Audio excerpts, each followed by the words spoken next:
So if you're in the area, come on down. And I don't know that we have a lot of other announcements. In January, we're going to be starting up a whole bunch of new classes. I believe Nick and I are going to be doing our Focus on Success class again. I believe Selena will be starting her Reiki classes, Reiki, becoming a Reiki energetic healer. And I think becoming a master, I'm not 100% on that. So we have a whole bunch of other things that are going to be happening in 24. But before we get there, we still have 1 month to go for 23. And now we'll get to the stuff. So tonight is a little personal for me. And this story that I'm about to tell is something that I have been wanting to tell for a long time, like a long, long time. It's something that has been a part of my life and the life of one of my daughters. So before I tell the story, I just want to say this is our story. And I tell it because I think it's a lot of people's stories. So I'm going to be telling it from a vantage point of my daughter. She actually is in college now, and she wrote an essay about this. And that was her kind of moment of, all right, I'm sharing about this now.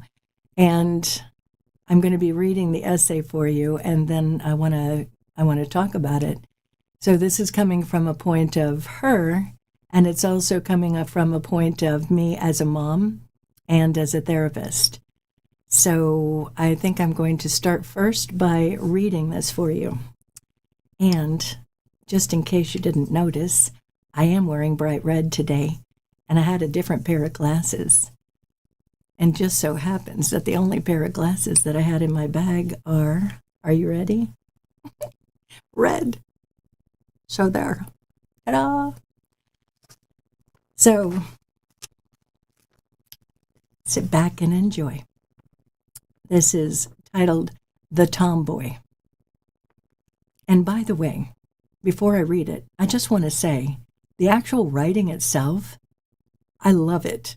I love to read, and when she read it to me the first time, I was like, wow, that's really good. So hope you enjoy that part as well, along with the actual story. It's called The Tomboy. The acorns crunch beneath my red and black sneakers that my dad bought me for summer camp, signaling the start of the day. Things were going so well so far in Big Bear. I'd gone zip-lining and banana boating for the first time, and occasionally spoke with my two sisters who were in different cabins.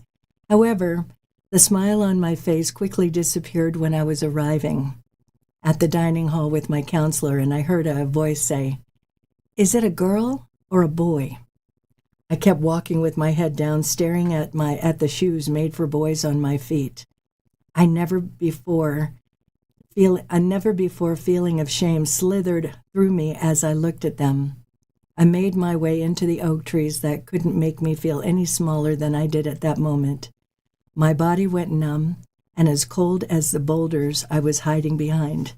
I'd never felt this type of embarrassment before.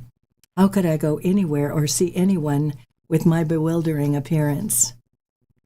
All I had ever known was that I was comfortable with wearing boy clothes and having a very short haircut. I always received side glances and glares, but I had gotten used to it over the years. Whenever I had to use the restroom, I made sure no one was around.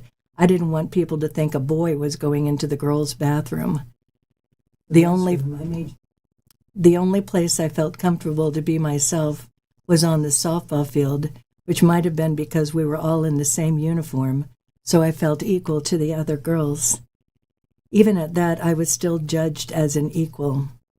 I couldn't stand wearing dresses or skirts.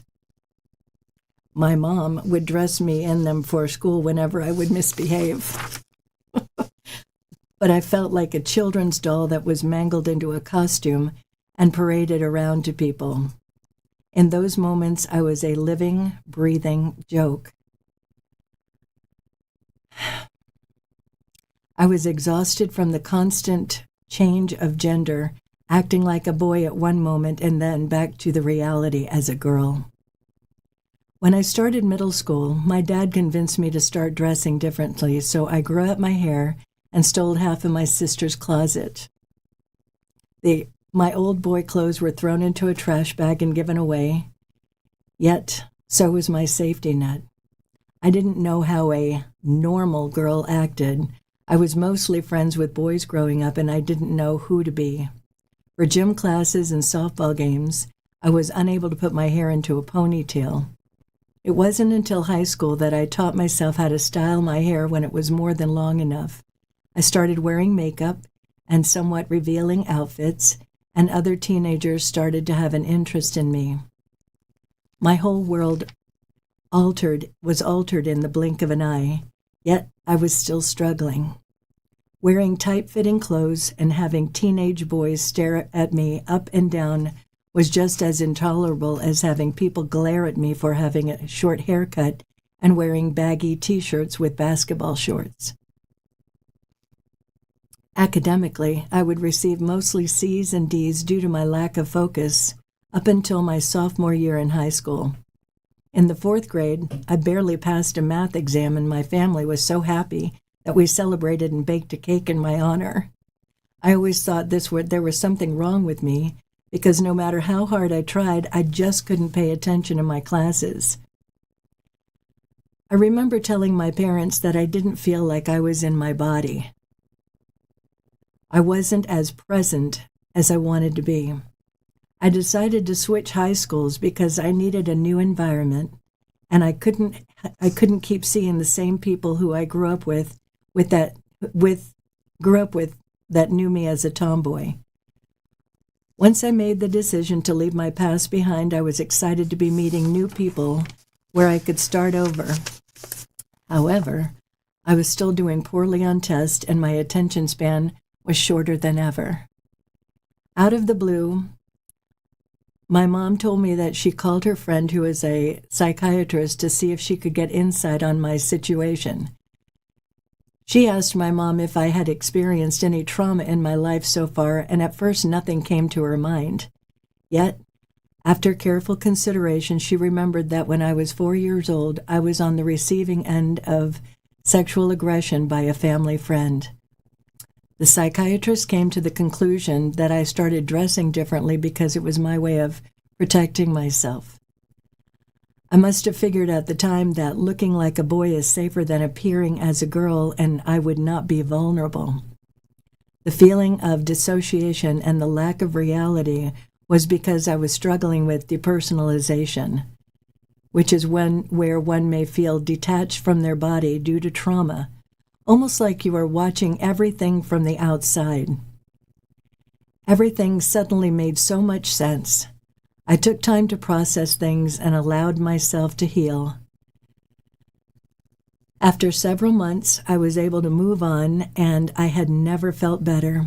I was getting A's in all my classes, and I decided to enroll in an honors class for the first time. But most importantly, I felt a deep appreciation and love for myself. This was something that I hadn't experienced before. I spent the rest of my time in Big Bear crying in my big sister's arms. I was too humiliated to tell her what had really happened, so I said that I was homesick. While all the other campers were roasting marshmallows over a warm fire, I chose to be isolated in my bunk bed, replaying what was said to me days ago. I wish I stood up for myself and explained to the girl who questioned me that what she did was wrong. But instead, she was forced to give me an emotionless apology, which she chose to do in the women's restroom, a place I was already uncomfortable enough. I decided to give my mind a break and get some sleep. I pulled my sleeping bag over my head and attempted to get comfortable on my twin mattress that had molded to my shape. On top of me is a pink blanket that my sister gave to me in exchange for my brown one. Maybe a change in color will make it clear that I am a girl.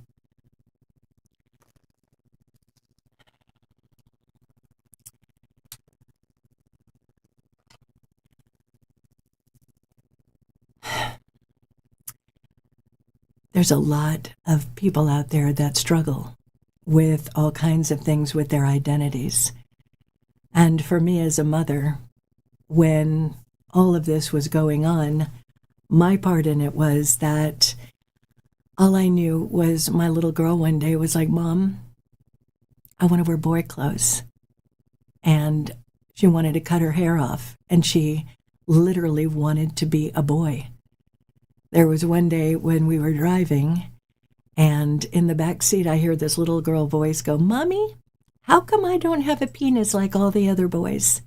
And her sister in the back seat as well was like, it's because you're a girl, and one day you're going to have great big boobies too. And there was just this part of it, we didn't even think about it. It's like, I guess she's a tomboy. I guess that's just what she wants to do. And for me as her mom, yes, at the time, I didn't know what else to do sometimes for consequences, and that seemed to be a thing that worked. And didn't seem too horrible at the time. So, I would put her in those dresses. And then I also, at the time, I had people say to me, why do you let her do that? Why do you let her dress like a boy? I mean, she looked like a boy. I would take her to get like shoes and clothes and stuff, and people be like, oh, your son is so cute. And I'd be like, yep. And, what are you going to do with that? You have to honor where your children are at. So for me as her parent, I'm just doing the best that I knew how to do at that time.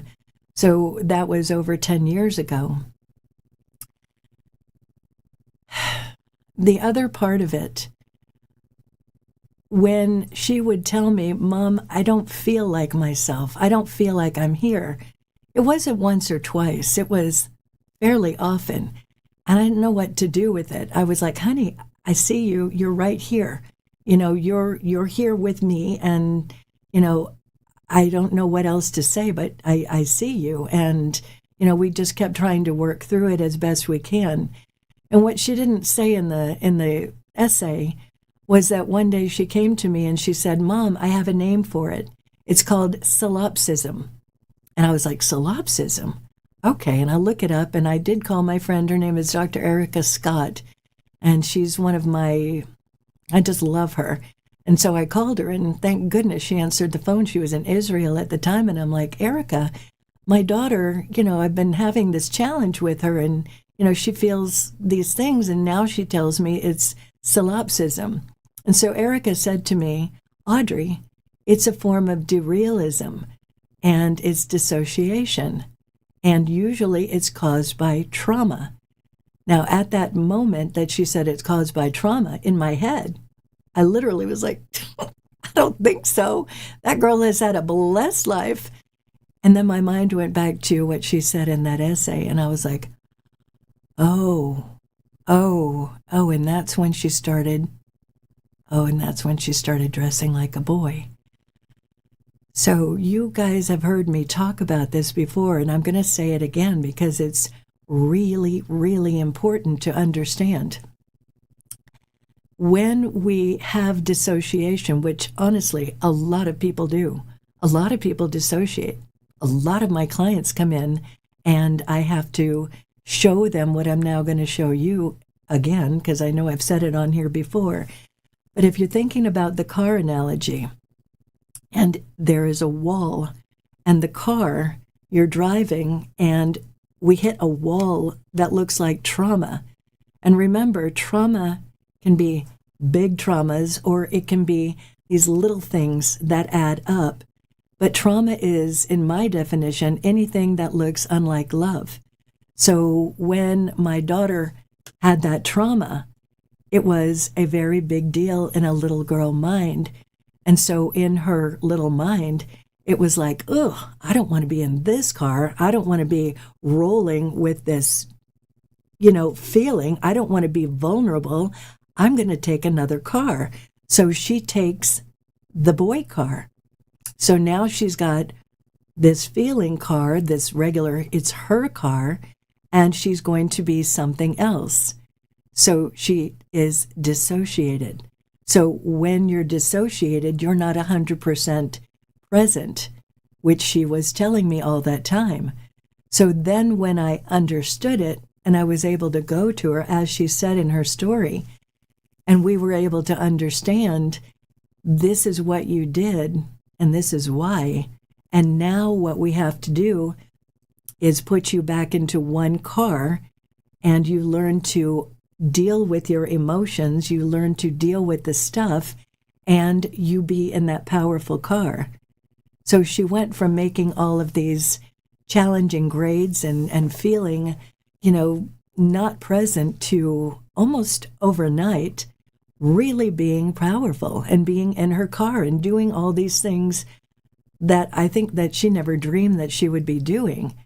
So it's important to understand, when we have trauma, there's all these different ways of dealing with it. And people do a wide variety of things. I just had a client very recently, and how do I say this in a nutshell? They had an experience with somebody, and they couldn't understand why the person did the behavior that they had done. And the person that did the behavior had been molested as a child. And so when I was able to explain some of this to my client, and they had a greater understanding of why the person would do what they did, then they could find it more in their heart to let the experience that was created go. Sometimes when we have trauma, we just are on that unconscious program. We're not aware that what we're doing is, damaging to ourselves or to others. So when you are experiencing that kind of thing, or whether somebody has done it to you, there's a lot of bringing in compassion, and there's a lot of bringing in awareness and understanding. It's like when I say to you all, information equals power, and information about yourself is empowerment. When you look at my daughter, she's the one that kept pushing it. She's the one that looked it up. I didn't even know what solipsism was. I'm a therapist, And so when she kept pushing to understand what was going on with her, then she could come to self-empowerment. So this is all very important, because we're in a moment right now. We're in a moment right now where there is such an issue around children and having themselves be changed at a young age, having their genitalia changed, having their bodies altered. And to be clear, we don't even know who we are fully. Our prefrontal cortex hasn't finished growing until we're 25 years old. So when we have a little girl, can you imagine if my little girl in the back seat was like, hey, how come I don't have a penis like all the other boys? And it had been now. And I'm like, oh, you know what? Maybe we need to go and get you one. It wasn't that she ever needed one. It's that she was protecting herself. And it was a very unconscious thing. So when we were to bring that conscious to the surface, and she's able to understand what her little girl mind did, then now she is a beautiful, beautiful woman, what she was born to be. So I want to be clear about something. I have a really good friend, and he used to be a woman, and he is an amazing man. I really love him. I haven't seen him for a while, but he and I met once at a workshop, and we bumped into each other and just fell in love. I'm not going to say his name here, but I'm going to share this video with him. And I love him in who he is. And that was his choice, and it works for him. And I have worked with people in especially rehab who are in there because they made a transition, and they realized afterwards that it wasn't right. And you can't undo that kind of thing.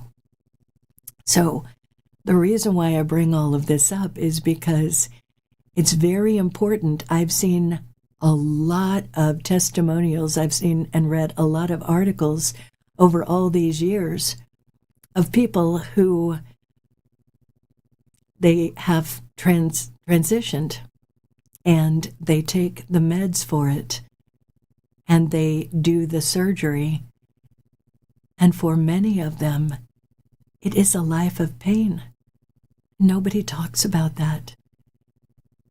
There are things that happen when you take those meds for certain bodies that create problems in your joints, problems all over the place. And there's another part of it when you do that to your organs, the pleasures of life, they're never going to be the same. They're never going to be the same. So when you have a child that is also, this is the part where I get a little emotional, and this is a part of why I can say this stuff, because I can be righteously angry. There is a lot of manipulation. There is a lot of things that our children are looking at that make it like, oh, am I?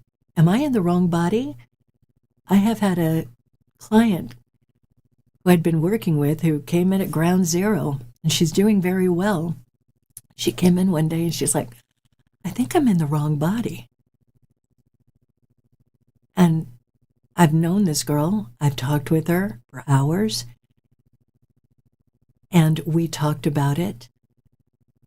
And she doesn't think that anymore. She understood where that idea may have come from. And I think she is glad to be in her beautiful body. But what if we hadn't had that conversation? Because there are stories out there, many of them, where a little kid will say, I think I'm in the wrong body, and they don't get that kind of therapy. They're literally maybe one session, and they're like, all right, well, you know what? Maybe this is something you need to do. Maybe it's something you don't. And that's something that we as a society need to back up on a little bit and get a little bit or a lot of bit more information out about why this is so important, because in a lot of ways, doing that to the human body, they're experimenting. They're experimenting. They don't know the long-term effects of this. As many people, if you want to look, you can look on the internet and you can see story upon story upon story of people whose lives are permanently changed. So this isn't the kind of thing where it's like, oh, you know what, let's dress like a boy and see what happens. And then maybe we change our mind. This is something that is wildly important. So when I call this show conscious mind tripping, we have to consciously, from a point of logic, reasoning, look at what is going on here. So as much as they say, I identify as a girl or I identify as a boy, you can identify as whatever, but there's bones in our body that are male or female. There's DNA in our body that's male or female. And there's certain things that the girl body does that the boy body doesn't do. So you can alter those things, but you are never going to alter all of it. So like with my friend that I adore, it works for him. And it works beautifully for him. He's a very happy man. But there's a lot of people out there just like him that are advocates for not doing that to children. I know this is a pretty heavy subject, and I'm telling you, when I said earlier that I've been wanting to talk about this for a long time, it's because it's wildly important. I'm going to say something now that's maybe somewhat challenging. You can look this up. in the vaccines that we're giving our children, they are putting in there human embryo. You can look it up. I don't think any of us, I vaccinated all my kids. I didn't think about it. The doctor said that's what we're supposed to do. We do it. But when you're putting in that kind of thing, it can make it where it's confusing on who we are. And then comes the question of why would they put that in there? And what do they put in there? What exactly are in these things that we're giving our children, that we're told, oh, it's safe, it's effective, it's whatever? How do we truly know this? We don't. But we can look at what's going on with society right now, and we can look at the amount of things that didn't used to be happening with our children that are happening now. And it didn't happen way back then. It happened when vaccines started. So maybe it would be a good idea to ask your doctor to give you all the ingredients that are in these things that we're putting into our bodies, into our children's bodies. It's an important time right now because I'm 61 years old. And when I was a kid, nobody ever thought about it. None of the kids in the neighborhood ever said, I think I'm in the wrong body. It never was said. Never. We never thought about it. And to be clear, I used to be a hairstylist. I definitely know people who were from birth. They felt like they were attracted to the opposite. But hardly ever, I don't even remember ever somebody telling me that they were in the wrong body. So these things are recent. And I think it's important to look at it, and not with judgment, but look at it with that conscious logic, conscious reasoning, so that we can do the thing that is in the best and highest for our children. It's one thing, whatever you want to do with your body as an adult, but it's a whole nother thing to do something with a child. It's kind of like this. It's like with our kids, they're in the back seat. They don't know how to drive. So it's kind of like you're giving the permission for a kid to literally drive the car. They don't have the wherewithal to do that. They don't have that kind of information. They don't have that kind of knowledge. And to be clear, they're watching a lot of stuff on TV. There's that one movie of this kid. It's that big marshmallow thing. I forget the name of the movie. And the kid's in the grocery store, this little boy, and he's like, I need to get some of my tampons. Nobody questioned it. Nobody questioned it. They put this in a movie, so kids are watching it. They don't know the difference. They're in the back seat. That's what they're learning. That's what they're understanding. And why are a lot of parents very, very angry and going to school board meetings? Because kids are allowed to read books that are manipulating their very, very suggestible minds. You got to remember something. When they're in the back seat from 0 to 8 years old, they don't know the difference between anything. They have no idea. You tell them people can be boys and girls. They're like, oh, really? Well, how does that work? They don't know that there's any difference with it. So when they're watching cartoons and they see these things in their little people minds, that's just normal. That's what we do. But it's not. But when they get to be an adult, if they want to make that decision, then that's their decision. They get to make it. And it's okay. Like I said, I've got this fabulous friend that I love so much. It was his decision. And for him and who he is, it was the right decision. And it seems like he's a very, very happy man. And I've known a few other people. Seems like it was the right decision for them. but we have to allow our kids to have the mind power to make that decision for themselves.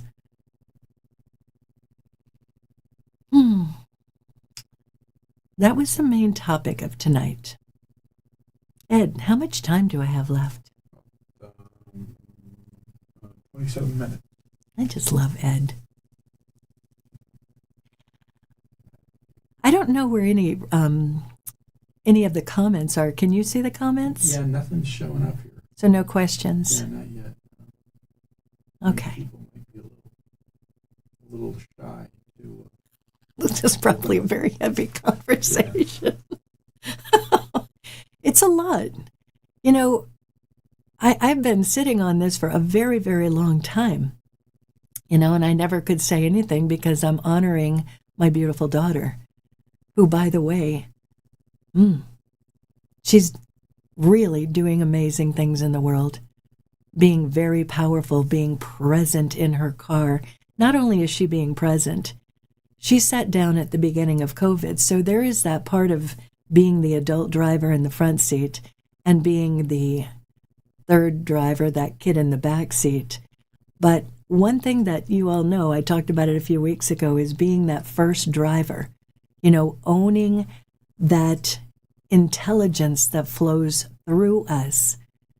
And she sat down at the piano one day as she was having a moment at the beginning of COVID, and it was like she just started to play.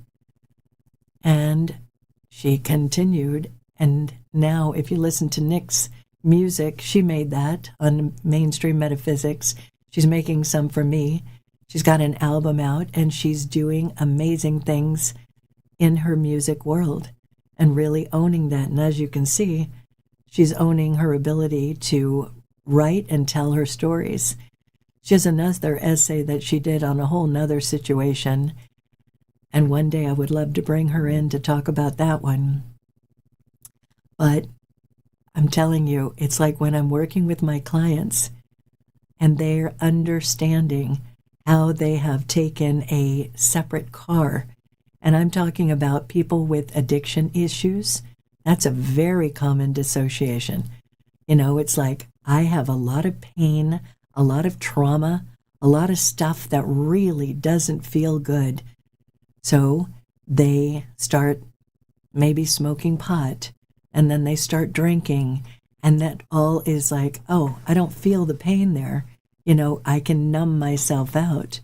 And then they just keep going down that road, becoming more and more dissociated. And when they hit us, we integrate and put them back in the one car and literally teach them with tools, show them how to deal with all of those emotions, show them how to process through those things. A lot of us never learned how to deal with our emotions. I don't know about you, but when I was a kid, if you were angry, you better go to your room or I'm going to give you something to really be angry about. So I couldn't be angry for a long time.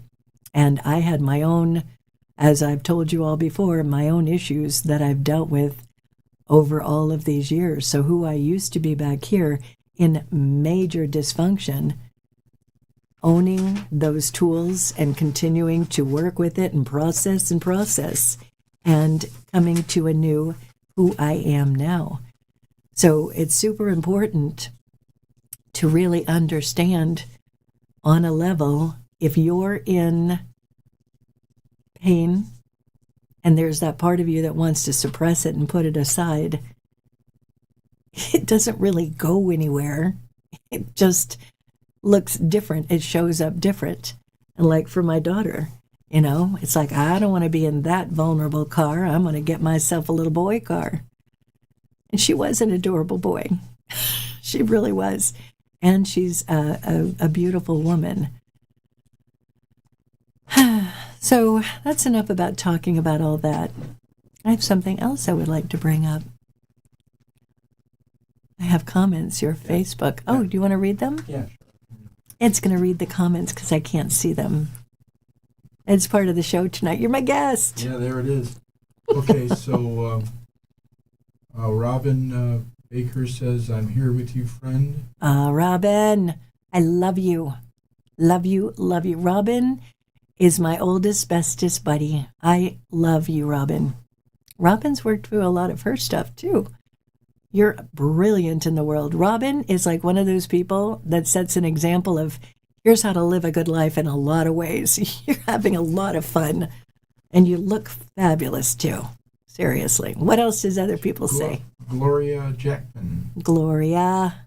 It's very important that you're sharing this, Audrey. It will help many people. I think it is important. And I come from a unique vantage point, you know. You imagine, Gloria, you knew her.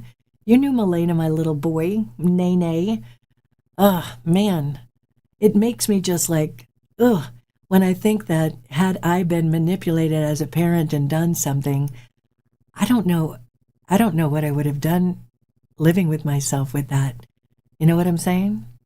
So I'm very grateful that, you know, we played it out as we played it out. So it's good to see you, Gloria. Love you. Gloria's another long time friend. Long time friend. And thanks for joining us here. And then we have Kimberly Melis. Mm-hmm. Great subject, Audrey. Kim Malice. Kim Possible.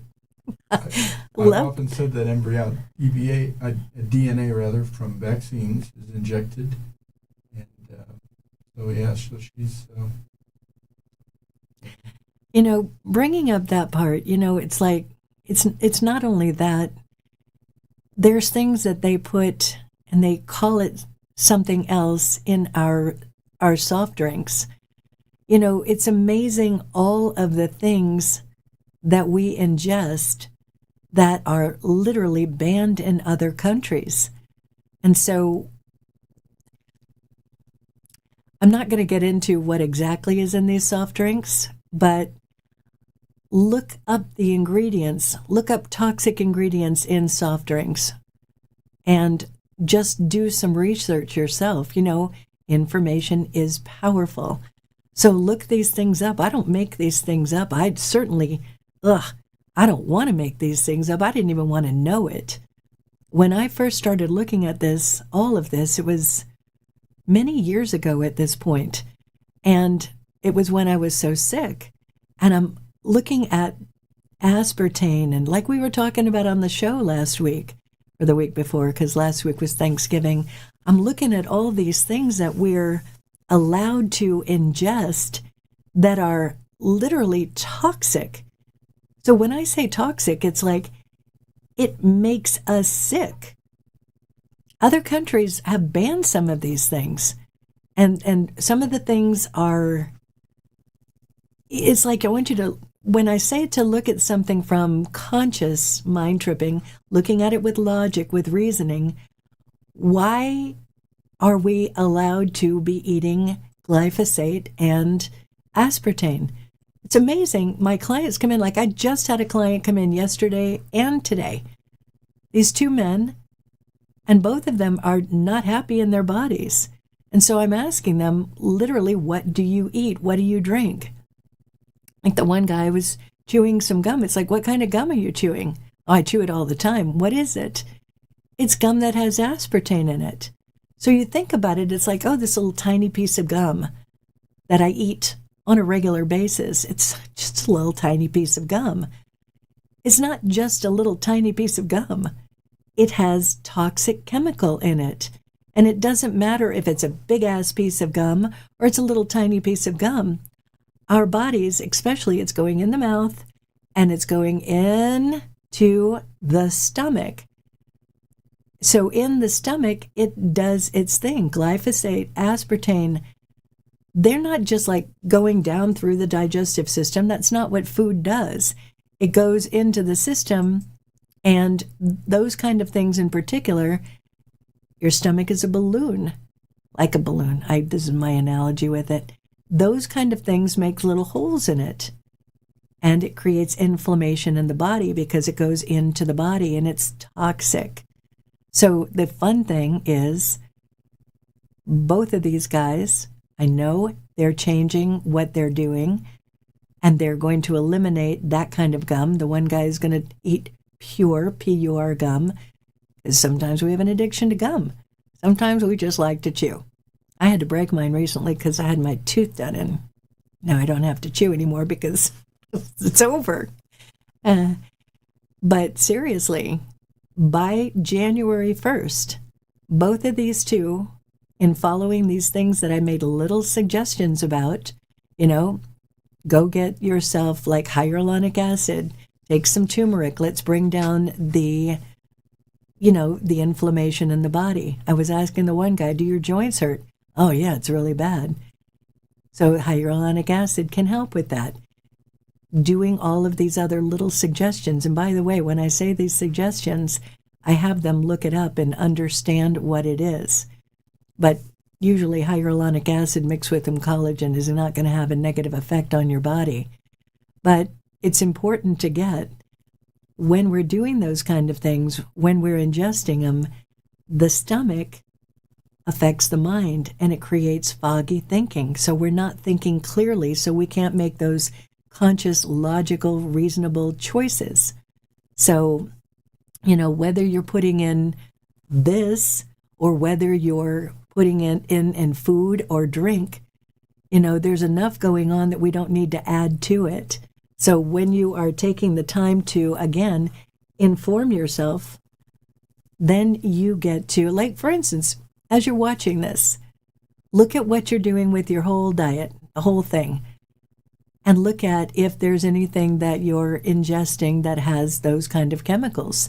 Look at the actual chemicals in whatever it is that you do eat. If it's things that you can't pronounce, there's a high probability that your body can't understand. So doesn't mean you need to take everything out. It just means you need to make some adjustments. All right? So you don't have to, you get a balance of things. Your body can deal with some, but it can't deal with a lot. Ed, how much time do I have? And do I have any other comments? Minutes. 15 minutes? Huh?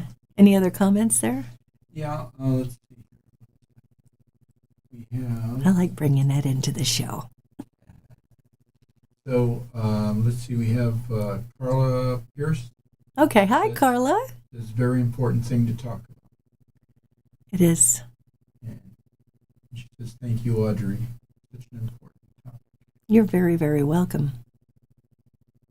And then Gloria Jackman said, thank God for your patience and your grace with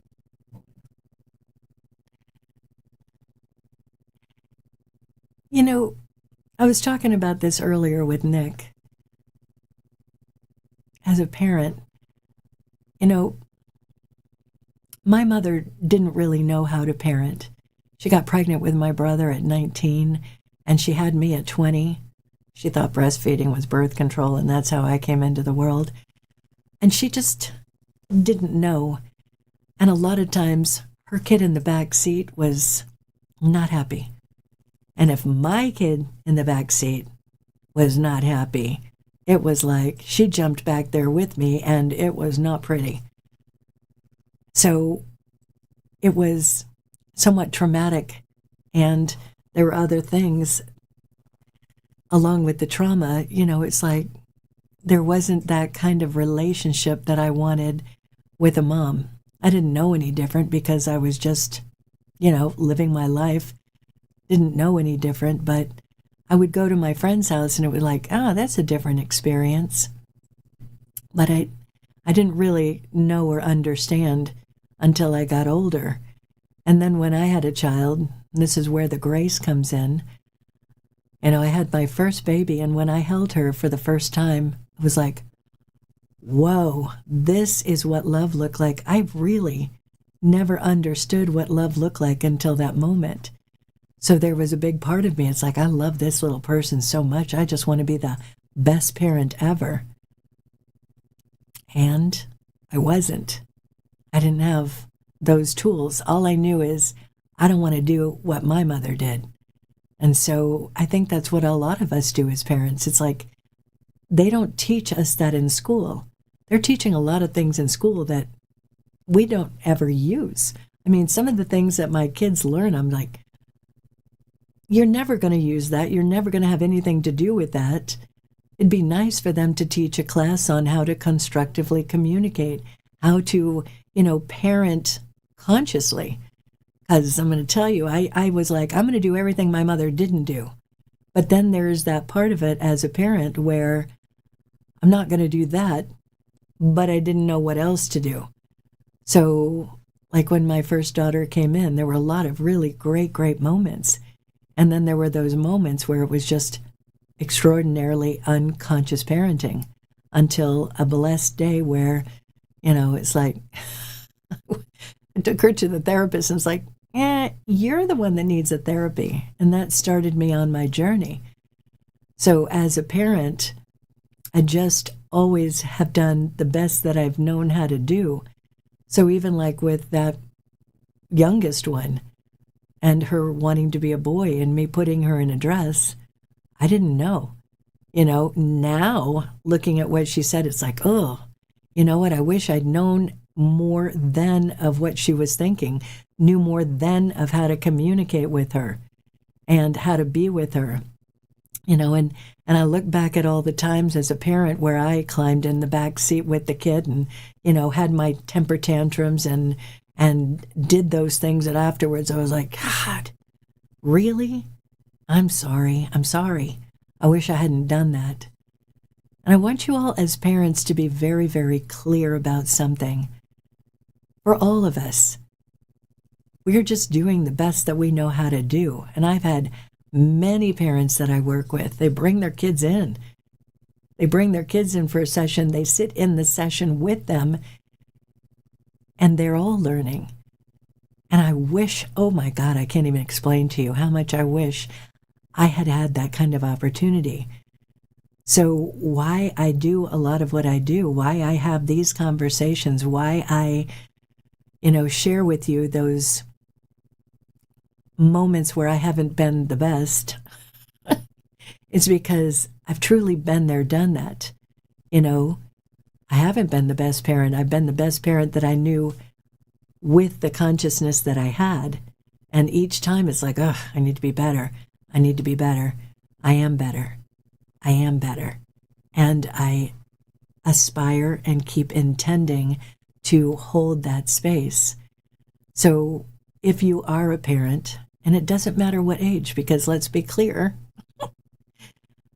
they can be 40 years old and you're still their mom and you're still their dad. So it doesn't matter what age. I have somebody who is very up there, and we've had moments where she's gotten to be a very great parent. And it's not that she was a bad parent back there. She just did things like we all do. And now she's switching gears and doing even better. So it's important to get. It's never that you look at, oh, I'm just messed up in this department, messed up as a parent. No, you've had a moment where we did whatever we did, but there is always that opportunity to realign and to come from a much more conscious place of doing it. So, like with all of my daughters, I just keep loving them from where I'm at and keep apologizing and learning from the mistakes that I have made. And I make mistakes still.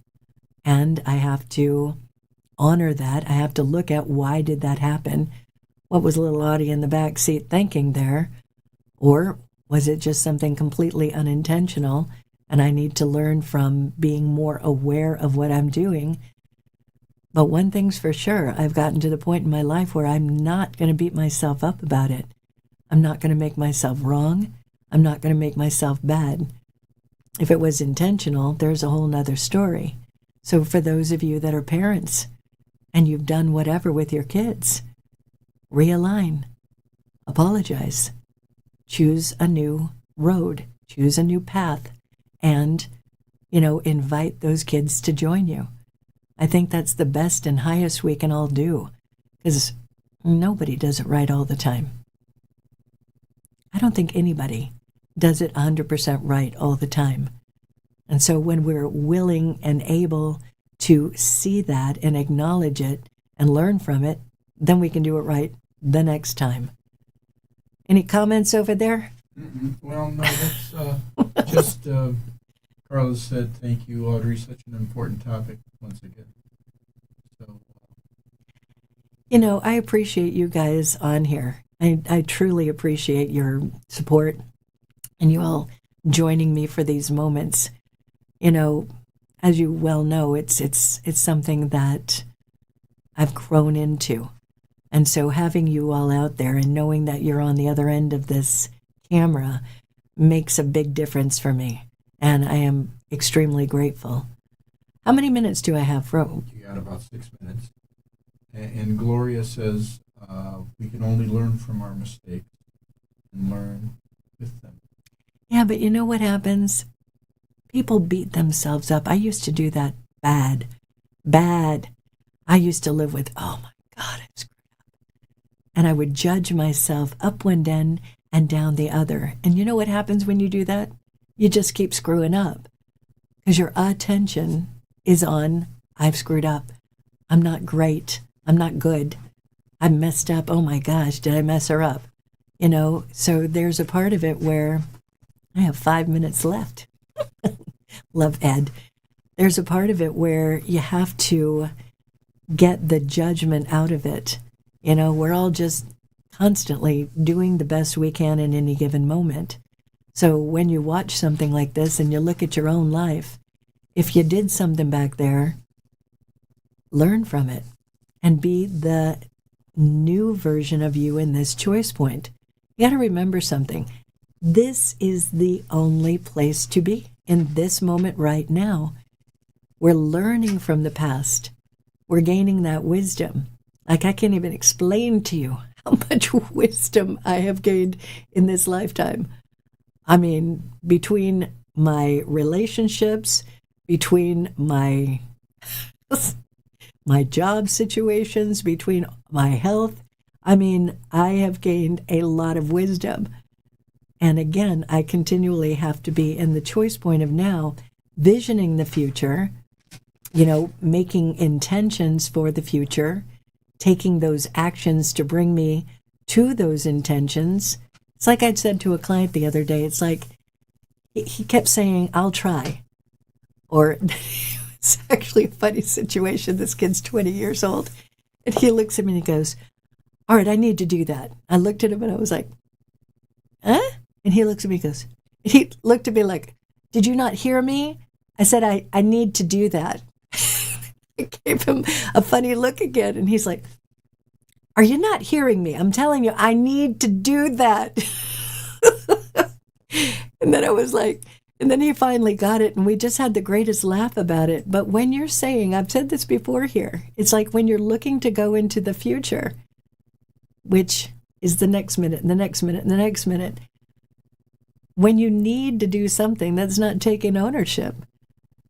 When you say, I am, and you take those actions, that's ownership. And it's important in this moment in time because I'm telling you, I keep saying it, it's important for us to line our little ducks up in a row and have ourselves grounded and centered and focused. It's a big moment in time. It's a big moment in time. So between here and January, your homework is to create a big intention list of all these possibilities. I had somebody do that today. So for your love in your life, what is your intention? What is your intention for your health? Between here and January 1st, clean it up, organic, first-hand touch by the sun. Make conscious choices. What's your intention for your success and your abundance? Write it down. And then what are the actions that I am taking to make these things happen? And then there's one that sometimes people forget about. What is your intention for being in your joy? What are you going to do for fun? Make a list in 2020, I can't even say words like numbers. In 2024, what do you want to do for fun? Make a list. And maybe if you have an appointment book, go in the appointment book and this day I'm going to do this. This day I'm going to do that. I'm going to take a vacation here. Or if you can't take a vacation, I'm going to make a little staycation. Whatever it is, take those steps, take those actions to have that fun in your life, that joy. Nick and I just created some new mugs for our holiday season, and they are Fill the Vessel with Joy. We literally have joy oil that we're going to be putting in to make them into candles. So that's your homework between here and January 1st. I have 1 minute left.